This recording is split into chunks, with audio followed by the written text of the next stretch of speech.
Hindi lahat ng kumikinang ay maganda. Hindi lahat ng maganda ay mahalaga. At hindi lahat ng mahalaga ay tunay. Iyan ang realidad ng buhay. Hindi lahat ng nakikita at naririnig mo, totoo. Akala mo lang yun. Ang dami kayang nakangiti, pero di naman totoong masaya.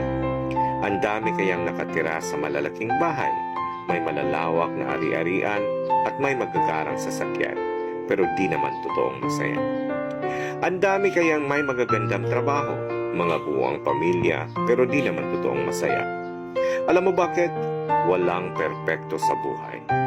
Pain is universal. That's the reality. Lahat tayo, mayaman man o mahirap, may kanya-kanyang pagsubok na kinakaharap. Mga problemang pilit nating itinatago sa isang magandang ngiti para di malaman ng iba. Dahil ang totoo, ang buhay ay puno ng pagsubok. Pagandahan na lang sa pagdadala. Good morning!